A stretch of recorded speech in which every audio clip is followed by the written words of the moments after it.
10월 26일이 좀 지났죠. 얼마 전에 10월 26일인데 그날은 무슨 날인지 압니까? 10월 26일. 11일.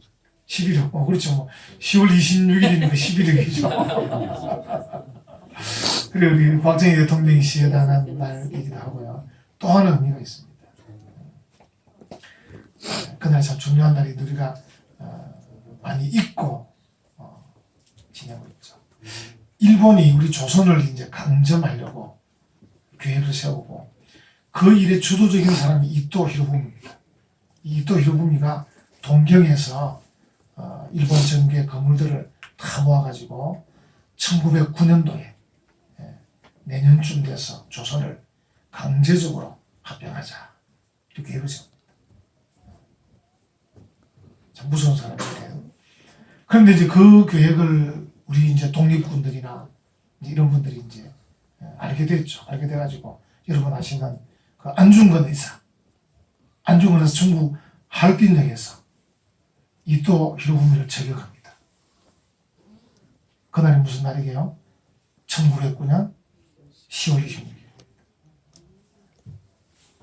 우리가 어떻게 보면 더 중요한 날은 잊어버리고 기억하지도 않아야 되려는 기억하는 그런 경향이 있는 것 같습니다. 그래서 안중근 의사가 10월 26일 날 이토 히로부미를 저격했습니다. 그리고 이제 그 미순 형무소에 갇히는데 1910년 3월 26일에 오전 10시 4분에 그 미순 형무소에서 안중근 의사가 교수형에 처해집니다. 사형을 당했습니다. 그날 오후 5시경에 미순 형무소를 관할하는 히라이시 고등법원장, 이 사람이 안중근 의사 사형 관계자인 판사, 검사, 간수, 형무소장, 관동도덕부 관리들을 불러서 파티를 엽니다. 안중근을 죽여놓고 이제 파티를 하는 거죠. 참 마음이 아프죠. 일본은 이제 이토 히로부미를 영웅으로 생각하고 일본 돈 1000엔짜리에다가 이토 히로부미 그 초상을 했습니다. 1963년부터 1984년까지 20년 동안 이토 히로부미가 1000엔짜리 들어있었습니다. 지금은 이제 없습니다. 지금 돈에는. 그만큼 이제 영웅으로 생각하는 거죠. 근데 우리는 이제 안중근 의사 시체도 지금 못 찾고 있습니다. 몇 번이나 시도했는데 중국이 워낙 막 이렇게 개발을 해놓으니까 어디에 지금 묻혀있는 찾지를 못하는 그런 상황입니다. 제가 이 이야기를 장황하게 설명하는데 그 당시 일본은 1909년, 1910년 이즈음에 일본은 힘이 있었어요. 총과 칼이 있었어요. 총칼의 권위. 그리고 정치 외교적인 힘이 있었어요. 우리는 막 떠들어도 쳐다보는 나라가 없었어요. 너무 약소국이니까. 일본은 탁 한마디만 던지면 세계 일본들이 무슨 얘기냐 이렇게 쳐다보고. 그래서 일본은 총칼의 힘도 있고 이제 근대화된 군인도 있고 그리고 세계적인 정치 외교 무대에서 이렇게 힘을 발휘하는 거예요. 그래서 그 권위로 일본은 조선을 강제적으로 병합했어요. 우리가 보통 이제 한일 합방 그런데 용어를 좀 바꿔야 될 것 같아요. 이 합방이라는 것은 서로가 동의하에 합치는 거거든요. 합방이. 한일 합방이 아니다. 그냥 조선 강점이다. 강점. 일본이 조선을 강제적으로 점령했다. 근데 일본은 이제 그걸 합리화시키려고 자꾸 말을 한일 합방, 한일 합방. 우리는 말을 바꿔야 될 것 같아요. 그래서 조선 강점. 그래서 우리가 이제 일제 강점기 때 이러잖아요. 일제 강점기 때 일본이 우리에게 신사참배 강요를 했는데 거기에 맞섰던 사람들이 있었고 그 맞섰던 사람들이 평양 연구소에 갇혔고 그분들이 해방돼서 나와가지고 세운 학교가 고신대학교입니다. 그래서 우리 교회가 그 정신의 뿌리를 갖고 있는 거예요. 그런데 이제 안중근 의사는 총칼도 없었습니다. 정치 외교적인 힘도 없었습니다. 그리고 안중근 의사를 미는 그 당시에 조선 이 사람들과 조선이 힘이 없었습니다. 근데 안중근 의사가 하나를 가지고 있었어요. 민족 자긍심의 권위를 가지고 맞섰어요. 그러니까 안중근 의사가 자기가 뭐 한 사람이 총으로 이토 히로부미를 죽인다 해서 뭐 해결되는 문제는 아니지만 일본의 총칼의 힘과 정치 외교의 그 힘, 권위에 맞서서 안중근 의사가 민족의 자긍심으로 처단합니다. 민족의 자긍심. 그래서 저는 그걸 민족 자긍심의 권위다 이렇게 봅니다. 꼭 총칼만이 권위가 아니고 총칼의 권위, 정치 외교의 권위뿐 아니라 민족 자긍심의 권위다. 그리고 오늘날 우리 교회도 세상 사람들이 세속적 가치관으로 보면 권위가 없는 게 교회예요. 교회가 무슨 권위가 있어요? 아무 권위가 없어요. 제가 안 집사님 이래 하세요 해도 안 하면 그만입니다. 제가 앉은 사람 어디 가둬둘 수가 없습니다. 저에게 공권력이 없습니다. 그래서 세상 사람이 볼 때는 교회의 권위는 세속적으로 볼 때는 아무것도 아닙니다. 교회의 권위, 목사의 권위는 아무것도 아닌데 이 교회와 목사에게는 영적 권위가 있어요. 그래서 안중근 의사가 아무 힘도 없어서 붙잡혀서 불법 재판을 받고 사형에 처하긴 했지만 그래도 안중근 의사에게 민족 자긍심의 권위가 있었던 것처럼 우리 교회와 목사, 성도들에게는 하나님이 주신 영적 권위가 있습니다. 믿습니까? 아멘.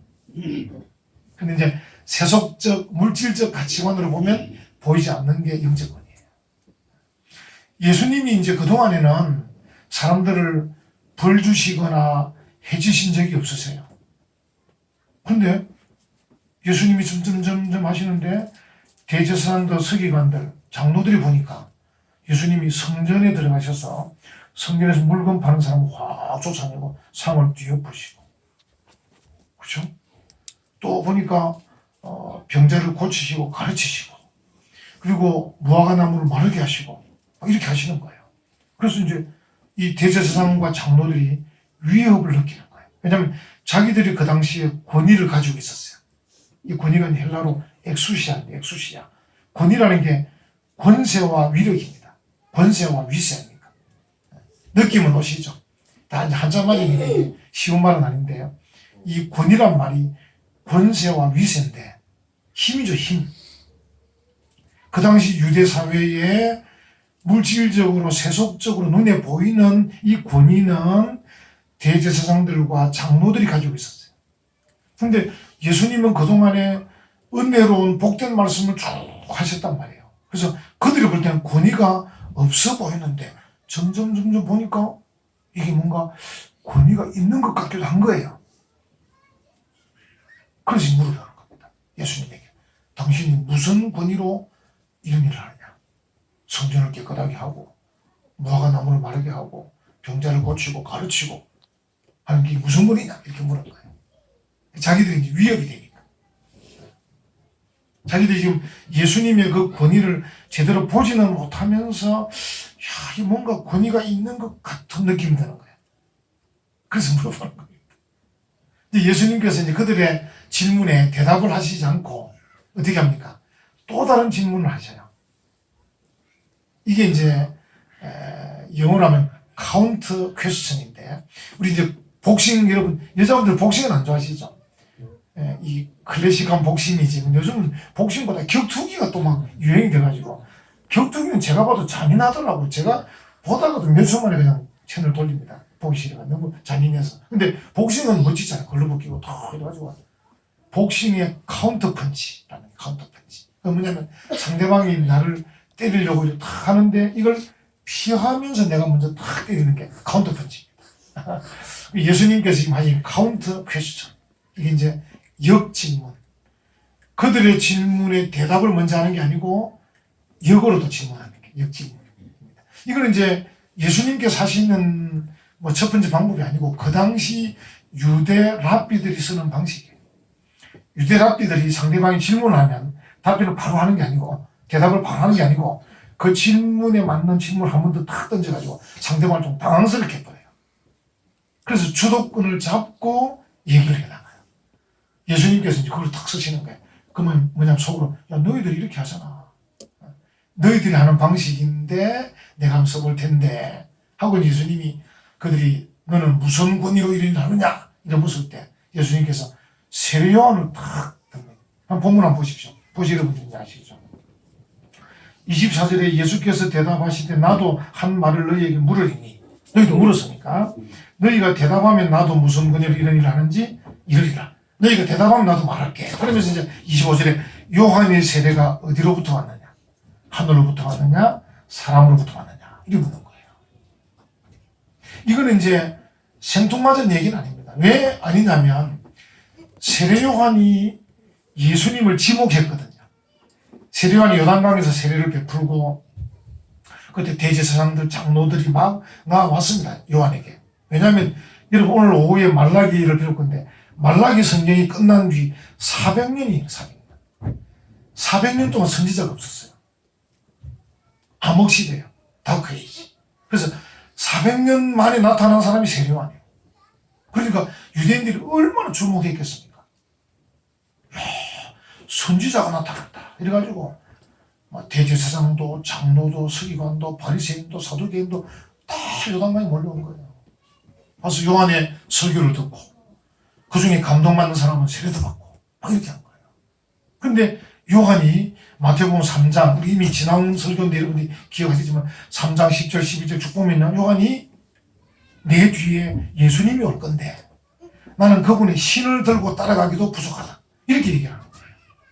그러니까 요한은 자기를 주목하는 사람들에게 도리어 예수를 주목하라고 이렇게 얘기해요. 그러니까 조금만 관심이 있고 집중하는 사람 같은 거 다 알고 있는 거예요. 그래서 예수님 그러면 세례 요한. 왜냐하면 말씀드린 대로 말라기 이후에 400년 동안 선지자가 없었단 말이에요. 근데 요한이 등장한 거예요. 얼마나 주목을 받았겠어요. 스포트라이트를 받은 거죠. 400년 만에 나타났으니까. 인물이 나타났으니까. 근데 이 인물이 예수님을 지목했다는 거예요. 나는 아무것도 아니다. 너희가 나를 위대하게 보는데 예수님에 비하면 나는 아무것도 아니야. 이렇게 말하니까 사람들이 그럼 예수는 어떤 사람이냐? 이렇게 했을 거 아니에요. 이런 상황입니다. 그러니까 이 예수님께 질문하는 사람들이 내용을 대략은 아는 겁니다. 다만 그들의 눈이 세속적이고 물질적이니까 예수님의 그 영적 엑수시아가 안 보이는 거죠. 세례 요한에게도 막 달려가긴 갔는데 400년 만에 인물이 와서 달려가긴 갔는데 그의 설교를 듣기는 듣는데 영적 감동이 없는 거예요. 왜? 영안이 어두우니까. 실력이 없으니까. 우리 학생들 오늘 우리 몇 명 우리 정건우 성도도 앉아있고 우리 양은참 유치원생도 앉아있고 한데 학생들이 제가 늘 보면 예습을 딱 하고 가면요 수업 시간을 정복할 수 있습니다. 예습을 하고 수업에 참여하면 그 수업을 주도할 수 있습니다. 왜냐하면 예습을 하고 가면 질문도 할 수 있고요.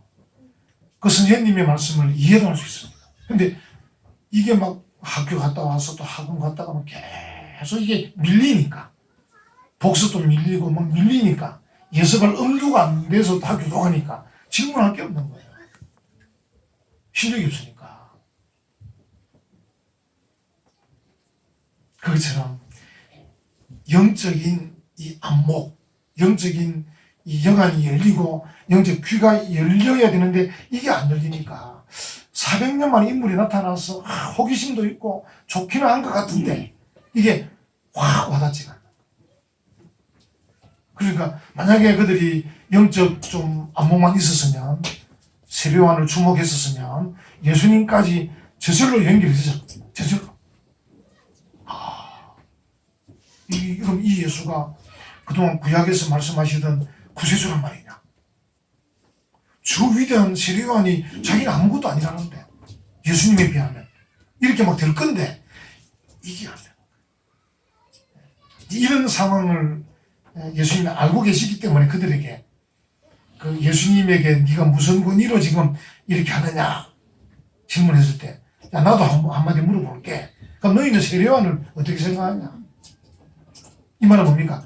나하고 세례 요한은 연결되어 있는데 세례 요한은 어떻게 생각하느냐? 그 세례 요한의 권위가 하늘로부터 온 것이냐? 아니면 사람 자기 스스로 만든 거냐? 이 질문하는 거예요. 여러분 읽어보셨지만 이제 이 바리새인에 속하는 거죠. 대제사장과 장로들이 고민이 되는 거예요. 만약에 세례요한의 그 세례가 하늘로부터 왔다. 왜냐면 그 당시 분위기는 그랬습니다. 그러면 예수님께서 책망할 거 아니에요. 야, 그럼 너희들이 왜 요한을 왜 안 믿느냐? 요한의 말에 왜 순종 안 하느냐? 이렇게 할 거란 말이에요. 반대로 요한이 좀 반짝하는 인물이긴 한데 뭐 본인 스스로가 만든 것 같다. 사람에게 왔다. 이렇게 말하면요. 예수님하고는 별 문제가 없을지 몰라도 그 당시 유대 사람들이 요한을 선지자로 알고 다 세례받고 있는데 사람들이 이 사람들을 향해서 야, 너희들이 가짜다. 요한이 선지자인데 이렇게 할 거란 말이에요. 그러니까 요한의 권위가 사람에게서 왔다고 말하면 백성들이 겁이 나는 거예요. 백성들이. 그러니까 이러지도 저러지도 못하는 상황이라는 거지. 그래서 그들이 뭐라 그럽니까? 모른다. 요한의 권위가 하늘로부터 왔는지 사람으로부터 왔는지 우리는 모른다. 이래 말하니까 예수님께서 그럼 나도 답할 수 없다. 너희가 이 기초적인 질문에 답을 안 하면 그 다음에 어떻게 진도가 나가겠느냐. 너희가 요한에 대해서 명확하게 얘기를 해줘야 내가 그 다음 진도를 내면서 설명해 줄 건데 요한도 모르는데 어떻게 나를 알겠냐. 왜냐하면 요한이 나를 지목했잖아. 요한이 먼저 앞섰잖아. 나보다 6개월 앞섰거든. 예수님보다 6개월 앞섰단 말이야. 나보다 앞선 요한도 모르는데 나를 어떻게 할 거냐. 그건 안 된다. 요한을 너희가 이야기하면 거기에 맞춰서 내가 답을 해주려고 하는데 답을 못 해준다. 이렇게 말씀. 그리고 예수님께서 이제 답답해서 또 비유를 얘기하죠. 여러분 이제 그게 28절부터 나오죠. 그러나 너희에게 너희 생각에는 어떠하냐. 어떤 사람에게 두 아들이 있는데 이렇게 나옵니다.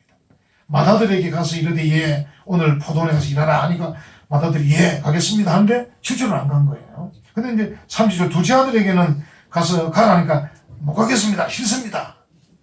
요즘 우리 손자들이 말만 하면 싫어 이렇게 하는데 똑같은 거죠. 이 둘째 아들이 지금 실소이다 했는데 나중에는 뉘우치고 갔다는 거예요.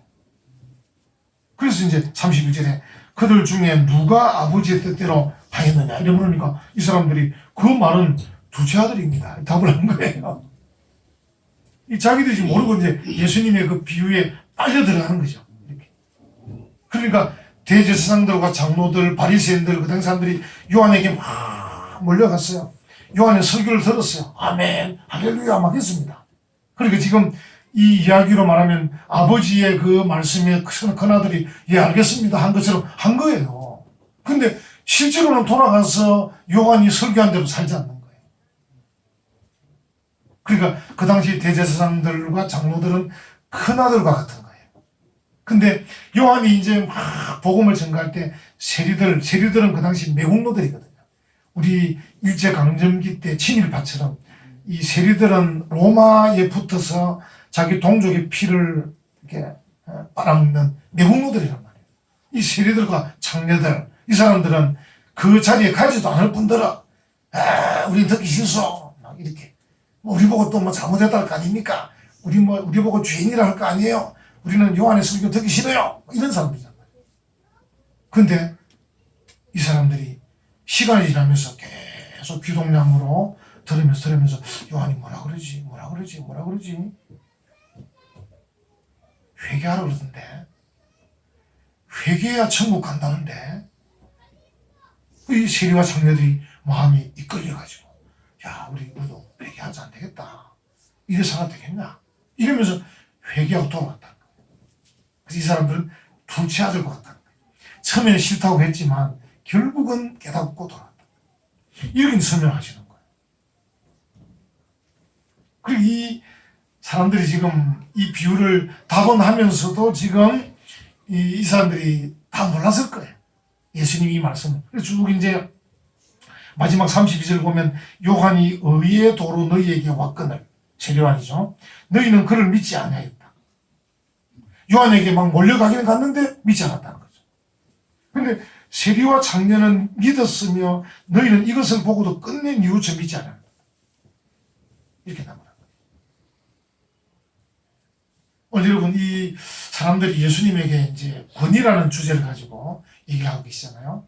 네가 무슨 권위로 이렇게 하느냐 할 때 이 권위는 세속적 권위를 말하는 건 아닙니다. 그 사람들은 아마 질문할 때 그 사람들은 세속적 권위일 수도 있을 겁니다. 근데 예수님은 답변하는데 영적 권위를 얘기하는 거죠. 영적 권위. 여러분과 저도 이 시대 주인공이거든요. 우리가 이제 알게 모르게 이미 주인공이 되어 있는 거예요. 여러분과 제가 세상의 빛과 소금이잖아요. 근데 예수님께서 우리에게 야, 너희가 빛이 되고 소금이 되어야 된다고 말씀하시지 않고 너희는 세상의 빛이다. 너희는 세상의 소금이다. 바로 얘기하세요. 여러분과 제가 원튼 원치 않든 우리는 저절로 세상의 빛과 소금인 거예요. 나 빛 안 할래. 그것도 안 되는 거예요. 세상 사람이 여러분 보고서 시비를 겁니다. 너 예수 믿는다며. 이렇게 시비를 걸 겁니다. 들림없이. 아, 나 예수 믿어도 다 별거 아니야. 아무리 설명해도 그들은 안 믿습니다. 그냥 그들은, 야, 네가 예수 믿는다면서 왜 그렇게 사냐? 불신자가 우리를 더 지적해요. 왜? 이미 우리가 예수 믿는 순간에 세상의 빛과 소금이야. 예수 믿는 순간에 이미 하나님의 자녀예요. 이미 우리는 이 세상에 어떻게 보면 하나님의 왕자와 공주야. 이미 예수 믿는 순간에 내가 원통 원치 않다. 그래서 하나님 우리에게 너는 세상의 빛이고 소금이다. 이렇게 얘기를 하고 있는 것입니다. 그래서 이거는 영적 권위죠. 영적 권위. 이 영적 권위를 우리가 제대로 활용하려면 하늘로부터 와야 되거든요. 우리의 영적 권위는 하늘로부터 와야 돼요. 어떻게 보면 크게 두 가지예요. 하나는 말씀을 잘 들어야 돼요. 그렇잖아요. 말씀을 잘 들어야 돼요. 하나는 회개를 잘해야 돼요. 세례요한 주변에 모인 사람들이 두 가지 일을 그들 했잖아요. 요한이 말씀을 잘 듣는 부류가 있었습니다. 근데 회개치 않는 사람이 있었습니다. 그렇죠? 요한의 주변에 말씀을 잘 안 듣는 것처럼 하던 세리와 장녀가 있었습니다. 근데 그들이 결국은 회개하고 들었습니다. 그 두 가지입니다. 관건이. 그래서 세례요한이든 예수님이든 하나님이든 어쨌든 우리에게 말씀하실 때 그 말씀을 잘 듣는 게 중요하고 그리고 회개하는 게 중요합니다. 그래서 말씀과 회개로 우리는 영적 권위를 얻는 거예요.